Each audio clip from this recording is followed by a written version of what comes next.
Bonjour Olivier Mouradian, pouvez-vous vous présenter ainsi que votre entreprise Buzine Export? Bonjour, ici Bugine Export. Nous sommes une agence de consulting et d'aide pour l'importation et l'exportation des entreprises. Nous aidons donc ces entreprises à réaliser leurs opérations internationales en les aidant sur la partie financière, administrative, les documents d'import-export et puis tout ce qui concerne un peu la logistique, les douanes, etc. Et surtout la partie contrat, risque, comment se couvrir, comment se protéger, etc. Nous sommes prestataires officiels d'un certain nombre d'organismes et de chambres de commerce, et entre autres Bretagne Commerce International. Nous sommes ici en Espagne aussi de très nombreux, et nous sommes implantés en Espagne et en France. C'est la raison pour laquelle aujourd'hui je vais vous parler, à la demande de Bretagne Commerce International, je vais vous parler un petit peu de la situation en Espagne. La situation en Espagne, le casse-tête espagnol. Et alors, la situation en Espagne, je l'ai appelé, moi, le casse-tête espagnol, et il va falloir qu'on comprenne pourquoi. Et les gens ont du mal à appréhender, surtout les Français, la situation en Espagne, parce que nous sommes deux pays très différents. Nous sommes voisins, nous sommes des latins, mais nous sommes très très différents les uns des autres. Et donc, la France est un État centralisé, ce qui n'est pas le cas de l'Espagne, et donc on a du mal à comprendre un petit peu ce qui se passe. Et puis en ce moment, avec les histoires de coronavirus, on se rend compte de la même manière qu'en France qu'en Espagne, la gestion de cette crise n'est pas très top. C'est le moins qu'on puisse dire. Au minimum, on peut dire que tous les jours, on a des ordres, des contre-ordres, on a des ministres qui se démentent les uns les autres. On a des journalistes qui vous annoncent quelque chose et puis finalement ça ne fonctionne plus. J'ai essayé d'écrire moi-même un certain nombre d'articles, entre autres sur Bretagne Commerce International ou sur d'autres euh, chambres ou autres sur lesquelles nous sommes partenaires. Eh bien, j'étais très embêté parce que j'écrivais quelque chose, 1 heure ou 2 heures après, ce n'était plus vrai. On avait changé de décision. Puis,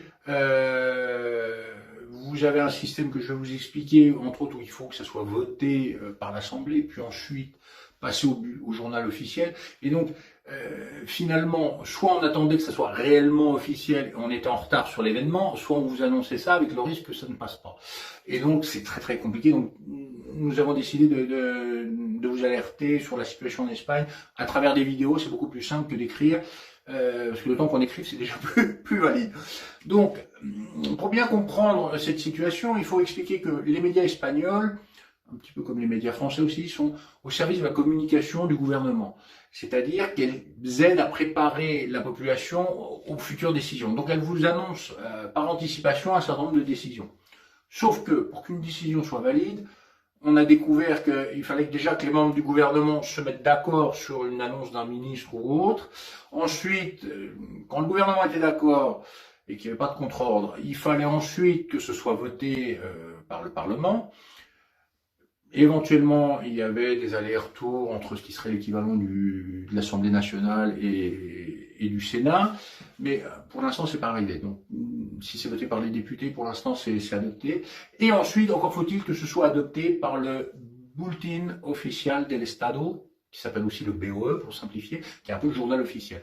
Donc, pour qu'une décision soit réellement actée et vraiment légale, il faut ces trois conditions. Or, on a comme ça une succession d'informations qui nous viennent et on ne sait pas quand est-ce que ça passe au BOE. C'est tellement vague, c'est tellement contredit et autres. Et donc, pour comprendre tout ça, il faut vraiment prendre en compte ces aspects-là. Ensuite, vous avez autre chose qui vient compliquer la compréhension de la situation, c'est que l'État espagnol n'est pas un État centralisé comme en France.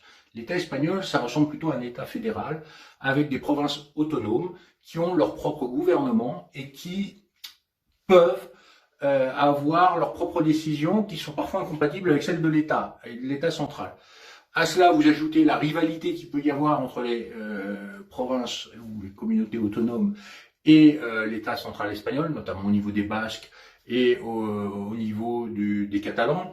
Et donc, vous comprenez déjà qu'on est dans une situation un peu complexe. Mais en plus de cela, il y a encore d'autres couches. Si je prends par exemple la capitale espagnole, Madrid, vous avez l'État espagnol. Vous avez une couche en dessous qui est la ville de Madrid. Vous avez encore une autre couche qui est la communauté de Madrid, la communauté d'agglomération de Madrid. Ensuite, vous avez les villes qui font partie de cette communauté d'agglomération de Madrid. Eh bien, pour tout comprendre, il faut savoir que chacun y va de son propre règlement, de sa propre adaptation ou de sa propre interprétation du règlement, et tout ça nous complique énormément la tâche.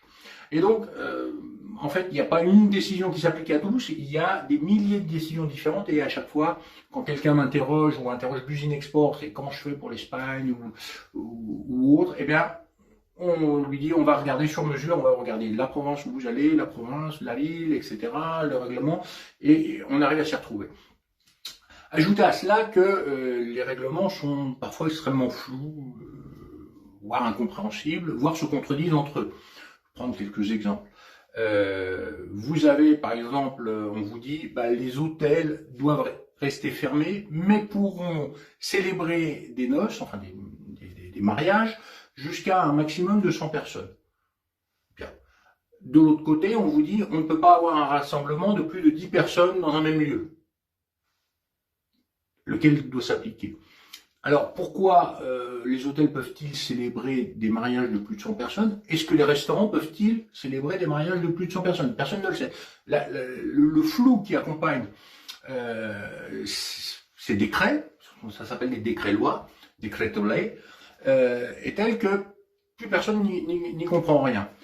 Pour donner un exemple, j'habite en Catalogne, et donc on a dans la Catalogne, normalement on devrait être en phase 1. Alors, pendant qu'on était en phase 0, il y avait déjà 3 régions de la Catalogne, à l'intérieur de la Catalogne, qui elles n'étaient plus en phase 0. Donc on avait une partie dans les Pyrénées, une partie dans le delta de l'Ebro, et ces 3 parties ne marchaient pas au même rythme que le reste de la Catalogne. Ensuite, là, on passe à la phase, le gouvernement décrète que l'on va passer à la phase 1, donc depuis lundi. Et là, la Generalitat de Catalunya dit, ah non, mais il faudrait une phase 0,5. Un peu comme Madrid. Madrid fait 0,5, la Catalogne fait 0,5. Alors, on peut pas, bon, finalement, on est en phase 1, mais il y a des régions où c'est des phases 0,5, on comprend pas trop bien. Et puis, il y a des phases qui sont encore plus libérées que le reste de la Catalogne, à l'intérieur de la Catalogne. Et donc, moi, je suis dans la grande banlieue de Barcelone. Et donc, on est dans une région à l'intérieur de la région Catalogne. Et on a, à l'intérieur de tout ça, on a des règlements pour nous. Donc, moi, j'ai le droit d'aller à la plage, dans ma ville. La ville d'à côté, moi, je suis à l'extrémité de ma ville, donc je suis à 300 mètres de la ville suivante. La ville suivante, qui fait partie de la même agglomération que nous, on n'a pas le droit d'aller à la plage. Normalement, on a le droit de circuler, je peux aller, par exemple, jusqu'à Barcelone, ou même à 50 km de chez moi. Par contre, je peux pas aller dans le sud, en direction de Tarragone, qui est à 50 km aussi, je peux pas y aller. Pourquoi? C'est toujours la Catalogne, on comprend pas pourquoi. Surtout que Tarragone est dans une phase de plus de déconfinement que nous-mêmes. Donc, où est la logique, je sais pas. La ville d'à côté, qui fait partie de la même région que moi, donc qui est à 300 mètres de chez moi, ils ont mis des gros blocs de béton, donc on peut pas passer dans la ville d'à côté. On peut pas passer en voiture. On peut y aller à pied, on peut y aller en vélo, mais on peut pas y aller à pied. Donc, ce sont des choses qui compliquent énormément, et cette absence de visibilité fait que les entreprises, mais aussi les particuliers, ont énormément de mal à s'y retrouver.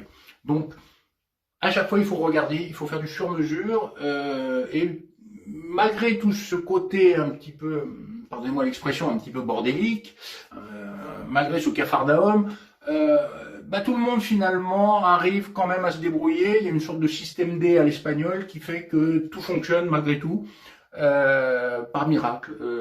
Tout fonctionne, et c'est, je dirais, la conclusion positive de ce que j'appellerais le casse-tête espagnol. Voilà. J'espère que cela vous aura aidé. Ça n'empêche pas de faire du business, puisqu'on en fait. Et malgré tout ça, on avance, on continue d'avancer, et je crois que c'est un peu ce qui se passe aussi en France, et donc grâce à ça, on peut aller de l'avant.